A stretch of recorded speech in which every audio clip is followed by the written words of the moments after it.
გიდასტურებთ, ეს არის ჩემთვის დიდი პატივი და პასუხისმგებლობა. მობრძანდი ტრიბუნასთან თუ შეიძლება პირველი მოსმენის რეჟიმში იხილება ბატონი შალვას განცხადება იმ განსხვავებით, რომ თანამოხსენებელი არ იყოლება.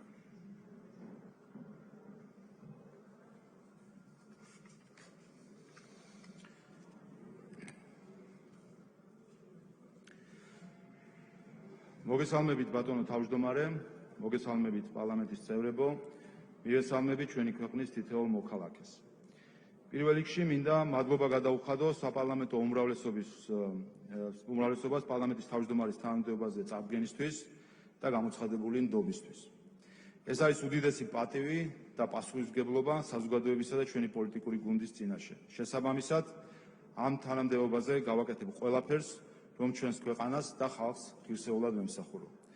დიდი მადლობა კახა კუჭავას, რომელიც პოლიტიკურად ურთულეს დროს ღირსეულად უძღვებოდა პარლამენტს და შეძლო საპარლამენტო ცხოვრების კონსოლიდაცია. ეს წელი დამოუკიდებლობის შემდეგ იყო ერთ-ერთი ურთულესი ჩვენი ქვეყნისთვის. საზოგადოება ერთდროულად იდგა ოკუპაციის, პანდემიის, ეკონომიკური გამოწვევებისა და თავსმოხვეული პოლარიზაციის წინაშე.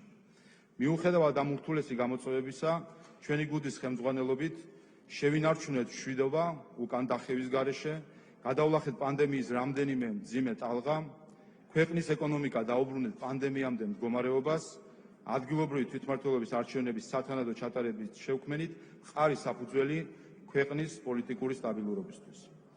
ყველა ამ გამოწვევასთან გამკლავებაში ქართველი ხალხის და ხელისუფლების მოკავშირეები იყვნენ ჩვენი ექიმები, ჩვენი პოლიციელები, ჩვენი ჯარისკაცები, ჩვენი პედაგოგები. დიდი მადლობა მათ და ყველა იმ ადამიანს, ვინც გვერდით ედგა სახელმწიფოს ამ ურთულეს პერიოდში. პარლამენტი არის ის ინსტიტუცია, რომელშიც ყველაზე მეტად არის გამოხატული ხალხის, როგორც ხელისუფლების წყაროს ძალა. ამიტომ, როგორც პარლამენტის თავმჯდომარე, ვიდგები საპარლამენტო სუვერენიტეტის სადარაჯოზე. რა თქმა უნდა, მე ვარ ქართული ოცნების გუნდის წევრი და ამით ქართველი ხალხის უმრავლესობის ნების გამტარებელი. თუმცა, როგორც პარლამენტის თავმჯდომარე, ვიქნები ხალხის მიერ არჩეული ოპოზიციის ჩართულობის და თანამონაწილეობის გარანტი. მით უფრო, რომ ამ პარლამენტში არსებული დაპირისპირების მიუხედავად, ჩვენ გვაქვს ოპოზიციასთან თანამშრომლობის კარგი გამოცდილება, რაც წარმატებულ საარჩევნო რეფორმას უკავშირდება. ამის ფონზე ოპოზიციის ნაწილის მხრიდან საპარლამენტო საქმიანობის ბოიკოტი განსაკუთრებით გულდასაწყვეტია. მით უფრო იმ პირობებში, როდესაც ჩვენი გუნდის მიერ კონსტიტუციის და პარლამენტის რეგლამენტის რეფორმის შედეგად საქართველოს პარლამენტმა ქართულ პოლიტიკაში ცენტრალური ადგილი დაიკავა. ახალი დემოკრატიული სტანდარტებით მრავალპარტიულ პარლამენტს აქვს აღმასრულებელ ხელისუფლებაზე ზედამხედველობის ძლავრი ბერკეტები. უპრეცედენტოდ გაზრდილია საპარლამენტო ოპოზიციის როლი, ეს ყველაფერი კი ქმნის განსაკუთრებულ პირობებს საქმიანი საპარლამენტო დისკუსიისთვის. ჩვენი მთავარი საგარეო პოლიტიკური პრიორიტეტია ნატოსა და ევროკავშირში ინტეგრაცია.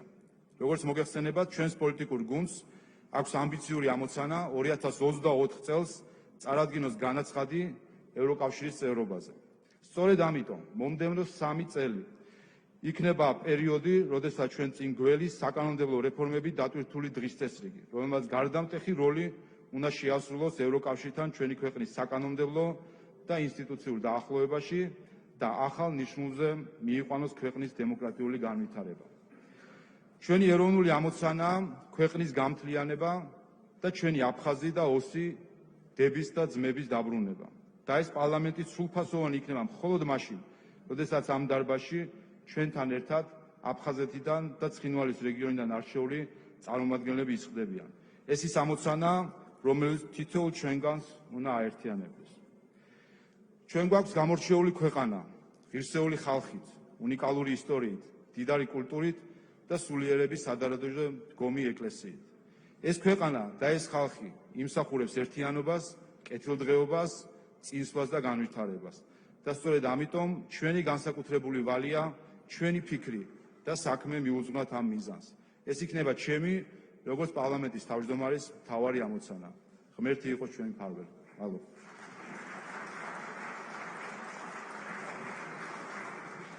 დიდი მადლობა შეკითხვებისთვის, მხოლოდ ბატონ არმაზ